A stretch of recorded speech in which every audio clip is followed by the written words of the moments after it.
भाई जिस हिसाब से मेरी लाइफ में कुछ भी होता रहता है, मेरे को नहीं पता इस पॉइंट पे कि मेरी डोरा क्या एक्सप्लोर करने निकल जाएगी। I was there in Varkala. मैं अपनी मम्मी के साथ गई थी और पहले तो जब हम वर्कला पहुंचे हमने ये डिस्कवर किया कि हमारा होटल लास्ट मिनट कैंसिल हो गया है, तो हम दूसरे हॉस्टल में रहने के लिए चले गए बिकॉज होटल्स में ले नहीं रहता है। हॉस्टल का एस्थेटिक ऐसा था कि मम्मी मेरी कह रही थी ट्यूबलाइट के ऊपर झाड़ू तोड़ करके लगाया गया है, जिसके पीछे चिपकली थी जो पूरी रात आकर के मेरे साथ आइस पाइस खेल रही थी या भगवान जाने क्या खेल रही थी। मेरी हालत खराब थी बेसिकली। पूरी रात बारिश हुई हुई है, तो मुझे पता है एट दिस पॉइंट तो बीच बंद हो चुके होंगे। पर फिर एक चेटा ने कहा कि वहाँ दूर एक बीच है, वहाँ जाओ, वो खुला होगा। तो मैं वहाँ जाती हूँ, अपने क्रॉक्स उतार के पीछे रखती हूँ और मैं पानी में खड़ी हूँ बस।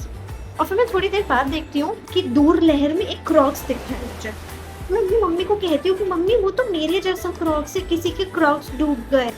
और मम्मी पीछे घूम करके देखती हूँ, कहती मिताली वो तुम्हारे क्रॉक्स हैं। और वो मेरे से थोड़ा ही दूर है बट वो रेड जोन में है। तो मैं लाइफ गार्ड को बोलती हूँ कि भैया व्हाट कैन वी डू, मतलब मैं अंदर से जाकर के ले आऊँ। तो वो कहते हैं कि you go in you die, I don't no.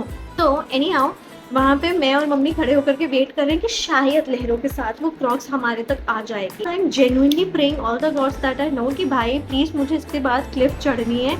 somehow I need to get my Crocs back. मेरे पास कुछ तो वापस आता है, पर वो जेन्युइनली क्या आता है वो मैं तुमको बताऊंगी अगले स्टोरी में। So this is a part of miles with mummy trips. Basically मैं और मेरी मम्मी घूमने के लिए निकले हुए हैं in southern part of India, specifically Kerala. Stay tuned because I'm going to put more videos on this and see you in the next. Bye.